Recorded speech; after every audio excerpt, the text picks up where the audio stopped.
The first thing Vethsaran said when he walked into the treaty annex room was a joke about my notepad.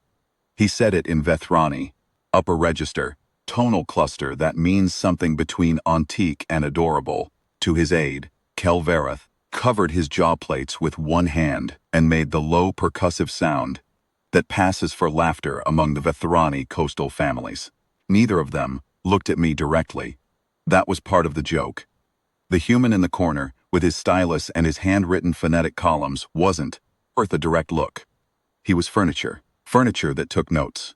I wrote down what Vethsaran said, word for word, correct tonal notation. Then I wrote down what Kelverath answered, which was funnier and less charitable. Then I uncapped a fresh stylus and waited for the session to begin. The Vethrani delegation had arrived on a Tuesday with 4 neural splice translation rigs. Matte black collars that sat at the base of the skull processed incoming language in something under 40 milliseconds. Latest generation. The kind of hardware that makes a bilateral negotiation feel like a conversation between old friends, assuming the old friends have never actually learned anything about each other. Station Director Orvith introduced me as the human cultural liaison and interpreter, which was accurate, and mentioned that I had been studying Vethrani for 11 years, which caused Vethsaran to glance at me for the first time, with an extra shy, have learned to read as polite incomprehension, the same face a man might make if told someone had spent 11 years mastering the telegraph. The splice rigs were faster than me. Everyone in the room knew it. I was there as a formality, a courtesy, the kind of gesture that makes delegations feel respected without actually changing anything. I had been that gesture 3 times before at 3 other stations. I was used to it. I took my seat at the side table, opened my pad, and began writing. Day 1 went smoothly. Day 2 went smoothly. Vethsaran was a careful negotiator, precise, unhurried, never raising his tonal register when a lower one would do. His aide was faster and sharper, and knew it. The splice rigs hummed along, translating everything into flat, clean standard and back again, and the sessions ran on schedule. Sometime during the afternoon recess on day 2, Kelverath came over to my table while I was reviewing my columns and stood there for a moment before asking, in careful standard, exactly I was writing. I told him I was transcribing the session in phonetic Vethrani with tonal notation for my own reference. He picked up the pad, examined it, and took a photograph with his personal recorder. He didn't ask permission. I didn't mention it. He set the pad back down and rejoined the delegation, and a few minutes later, I heard the low percussive laughter again from across the room. I went back to my stylus.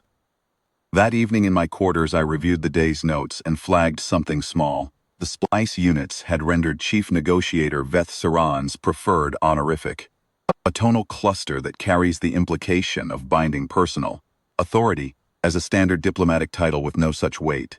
Not wrong exactly, close enough for small talk. For a resource and passage treaty, there was a difference. I made a note. I didn't raise it. It was day 2. The critical clauses weren't until day 3. The harmonic drift started around mid-morning on day 3. I noticed it before anyone else noticed anything, because I wasn't listening through a machine. The splice rigs process tone by frequency band.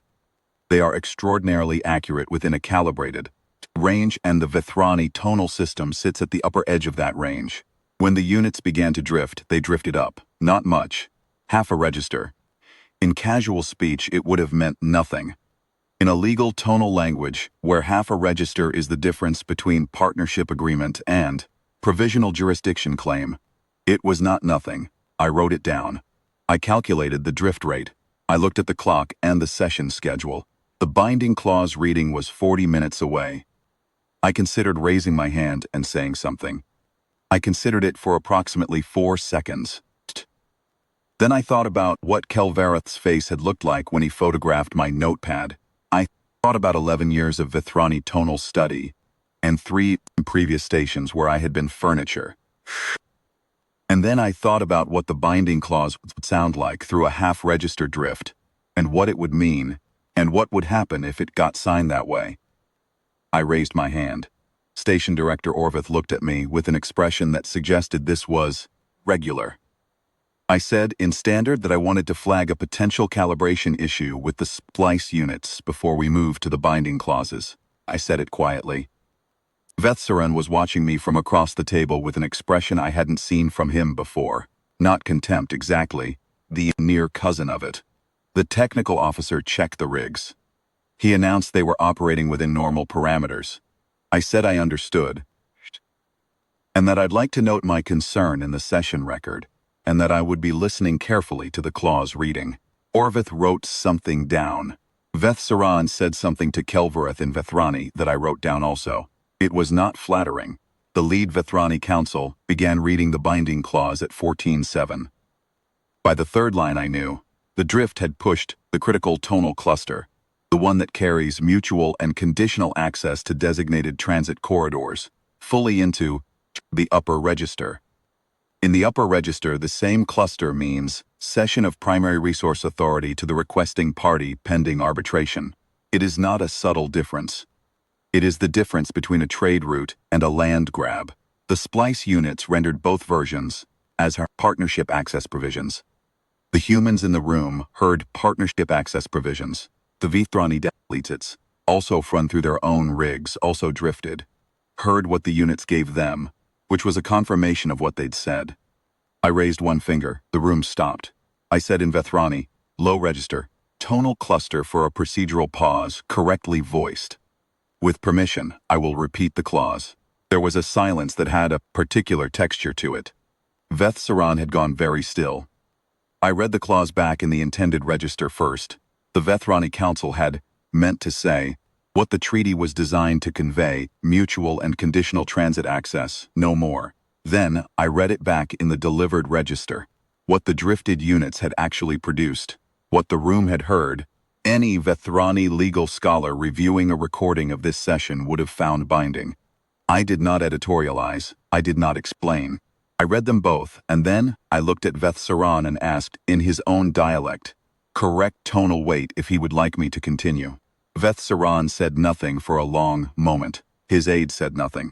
The Vethrani Council had the specific expression of someone reviewing the last 30 seconds very carefully. Then Vethsaran said in standard, the first time in 3 days he had addressed me directly in standard, we will take a recess. The session resumed 90 minutes later with the splice units recalibrated, an independent audio recorder running, and my pad and stylus sitting on the main table rather than the side table. Orvith had moved them there himself without being asked. He didn't say anything about it. I didn't either.